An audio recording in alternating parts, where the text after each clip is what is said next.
Chat G P T اور Meta A آئی وغیرہ کے یوز کے تعلق سے دنیا کے مفتی اعظم حضرت مولانا مفتی تقی عثمانی صاحب دامت برکاتہم کا جدید فتویٰ آپ کی خدمت میں پیش ہے۔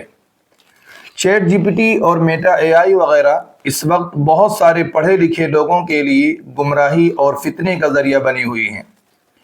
3 اپریل 2025 کو برطانیہ کے خطیب نے چیٹ جی پی ٹی سے تیار کر کے جمعہ کا خطبہ دیا، جس میں خطیب صاحب نے ایک بڑی غلطیاں کی۔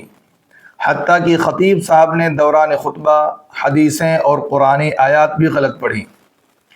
اس خطبے میں غلط سلط حدیثیں اور غلط سلط قرآنی آیات کو سن کر عوام میں بے چینی پیدا ہو گئی، اور انہوں نے خطیب صاحب سے کہا کہ آج آپ نے خطبے میں کئی جگہ حدیثیں بھی غلط پڑھی اور کئی جگہ قرآنی آیات بھی غلط پڑھی، کیا ریزن اور کیا وجہ ہے؟ تو خطیب صاحب نے دبے ہوئے لہجے میں کہا کہ میں حافظ نہیں ہوں اور آج میں نے خطبے کی تیاری چیٹ جی پی ٹی سے کی تھی، خدا را مجھے معاف فرمائیں۔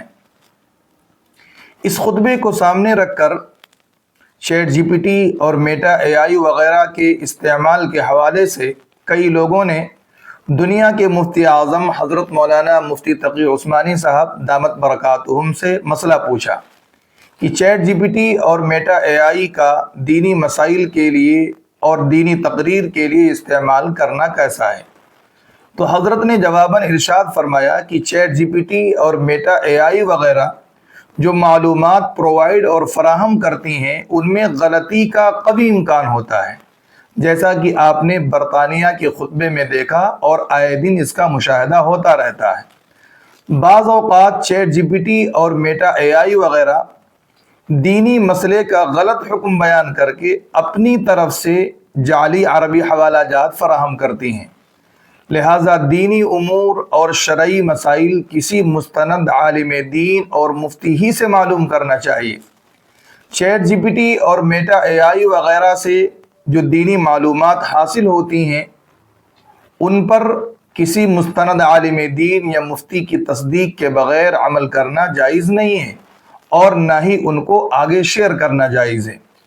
اس فتوے پر حضرت مولانا مفتی تقی عثمانی صاحب دامت برکاتہم کی تصدیق کے علاوہ اور بھی بڑے مفتیان کرام کی تصدیقات موجود ہیں۔ پورا فتویٰ آپ پی ڈی ایف کی شکل میں ڈسکرپشن میں ملاحظہ کر سکتے ہیں۔ Like, comment, and subscribe.